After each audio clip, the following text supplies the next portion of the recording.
Hey there, welcome to LSAT Demon Daily. I'm Erik, teacher with LSAT Demon. With me is Nathan Fox. He's the founder of LSATdemon.com and the weekly podcast, Thinking LSAT.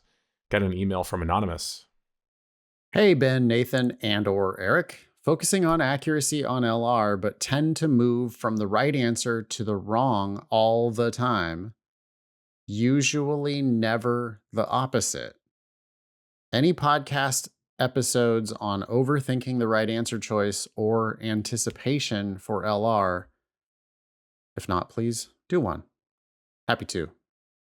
Yeah, I'm remembering now a prior email from Anonymous who described having just finished an LR section where they got 5 wrong total and claimed that all 5 of their wrong answers came from changing their answer from the correct one to the incorrect one. And none of their right answers came from changing from the wrong answer to the right. That was not specified. In this email, at least Anonymous seems to say that that usually never happens. I'm teasing, but I don't think you know that it never happens. My first hypothesis here is always selection bias. I think that when all of us, and you should, when you look at your results, you're going to look at the ones you missed. I mean, you're focusing on accuracy, so you're doing a timed section, let's say, or even you're drilling and you're focusing on accuracy. Well, the ones you miss, yeah, a lot of those you're going to have moved from one answer to another and missed it.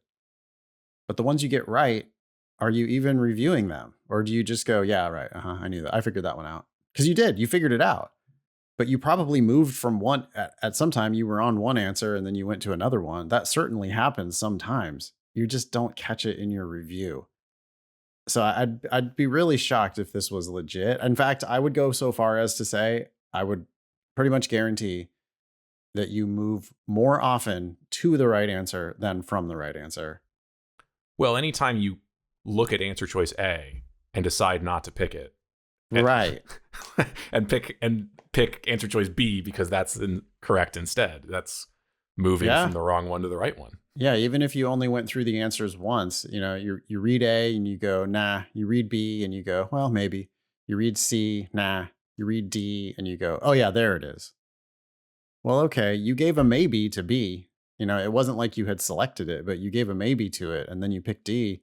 So you did move from the wrong answer to the right one. That's got to happen all the time. And I just don't think you're catching it. Yeah. What if we took Anonymous at their word, though, and we said you've done some sort of analysis? I don't know how you would really do this, but if you have done some analysis and you have determined that you actually do move from the wrong answer, the right answer to the wrong one more frequently than you move from the wrong answer to the right one, then what would you say? Something about overthinking? It's really or hard something else. It's really hard to know without going question by question. Like, I don't know how to answer that question without being like, okay, well, which question are we talking about? And what was the answer that you picked and what was the answer that you didn't pick? I tend to think, and I hear people complain about overthinking the right answer a lot. Mm-hmm.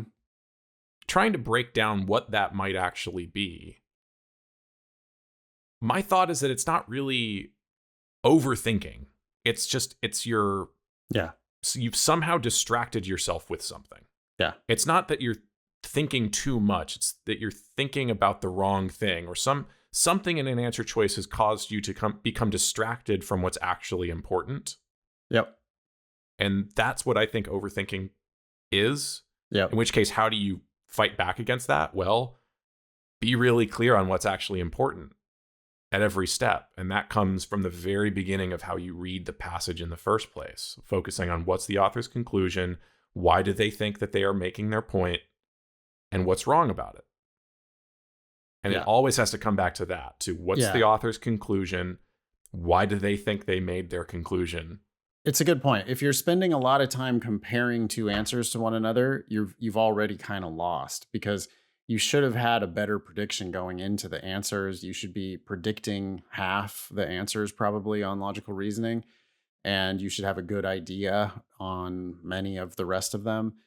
It's not like how often, I would ask Anonymous, how often do you narrow it down to 2? And how often do you eliminate all 5?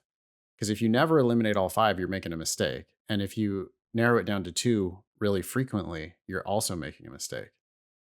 You've got to be more critical of the answers the first time you read them and expect the right answer to be really right, not just keep contenders around all the time.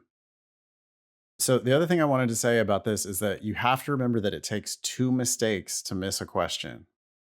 And I have this metaphor that I use sometimes where it's like something super scary is coming at you or something you don't understand is coming at you. And so then you just dive out the window and take whatever is behind the window. But you don't know what's behind the window. And so on these questions where you think you have moved from the right answer to a wrong one, how closely did you even look at that wrong answer that you chose?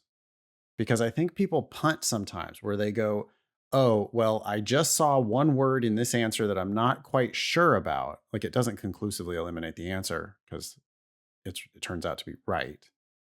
But it's something where it's like you've got there's a slight defect that you see. And then you get so focused on that defect that then you end up choosing an answer that you didn't even understand.